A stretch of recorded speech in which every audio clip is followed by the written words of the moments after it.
You will often hear the greatness and praises of Indira Gandhi. I will tell you what actually the great Indira Gandhi did. Let me give you a hint first. Have you ever had that teammate in school projects who really never did anything but always stood there to take the credits? I know you had that annoying classmate. Well, I did, and I hated that person. Unfortunately, our late Prime Minister Indira Gandhi was the same teammate in the project who was always there to take the credit and contributed almost nothing. And the then whole ecosystem set up the narrative and made sure that she receives all the credits for the laurels of the Indian Army.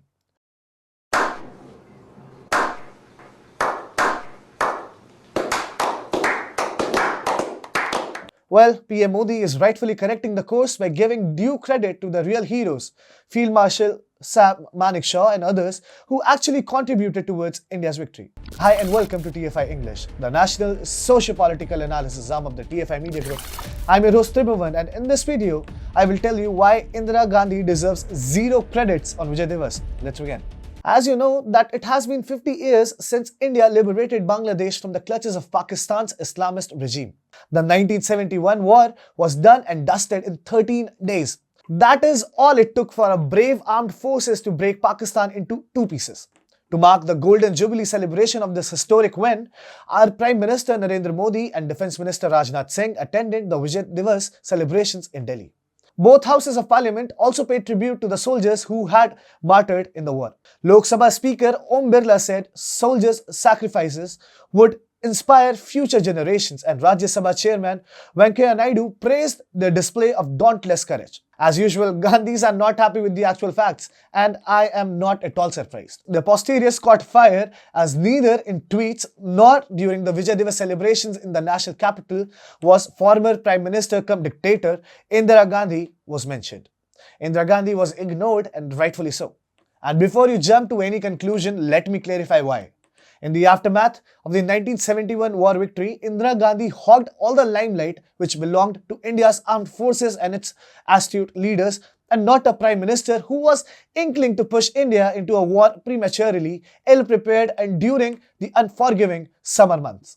The Gandhi dynasty broke down on Thursday as Prime Minister Modi, Defence Minister Rajnath Singh, and others ignored Indira Gandhi for the insignificant entity that she was back in the day. In pole-bound Uttarakhand, while addressing a public gathering, Rahul Gandhi said today a function was held in Delhi regarding the Bangladesh war. There was no mention of Indira Gandhi in that function. The woman took 32 bullets for this country. Her name was not there in the invitation because this government is afraid of the truth.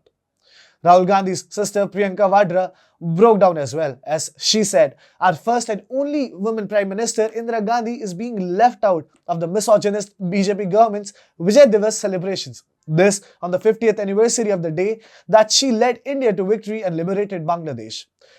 At Narendra Modi ji, women don't believe your platitudes. Your patronizing attitude is unacceptable. It's about time you started giving women their due.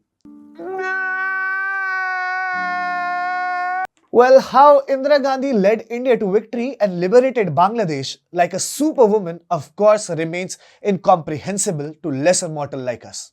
Giving a complete pass to any reference to Indira Gandhi, Prime Minister Modi had said, on this special day of Vijay Diwas, I had the honor of paying my respects at the National War Memorial and merging into the eternal flame the four Vijay Marshals which transferred across the length and breadth of the country over the course of the last 1 year. For the last few years, an effort is being carried out by Congress historians to discount the contribution of Sam Manickshaw and JFR Jacob and give all credit to Indira Gandhi. The Congress has even got two books published by its loyalists, one by Jairam Ramesh and the other by Chandrasekhar Das Gupta, which seek to downplay the role of Sam Manickshaw in the 1971 victory against Pakistan.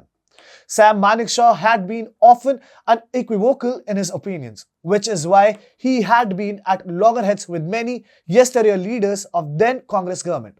He once famously said, I wonder whether those of our political masters who have been put in charge for the defense of the country can distinguish a mortar from a mortar, a gun from a howitzer, a gorilla from a gorilla, although a great many resemble the latter.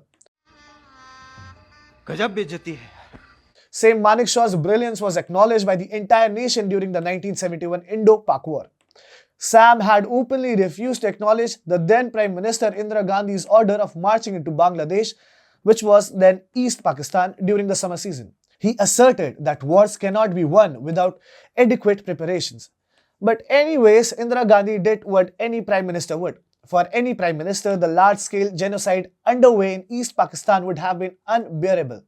And then there was the threat of Pakistan roping in China to curb the independence movement in East Pakistan, in which case India's northeast region would suffer as collateral. Apart from giving the go-ahead for the war on Pakistan, Indira Gandhi played virtually no role. To top it all, she returned all prisoners of war to Pakistan, failed to retake Pakistan-occupied Kashmir, and Gilgit-Baltistan spread the red carpet for Zulfikar Ali Bhutto at Shimla and made a clown of herself while at it.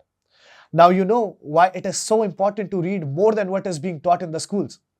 As such, it is no coincidence that the BJP-led government has decided to give a pass to mentions of Indira Gandhi at the 50th Vijay Diwas celebrations. Even if after 50 years, Indira is finally getting what she deserves. Well, if you like this video, please like and subscribe to TFI English. This is Tribhuvan signing off until the next one.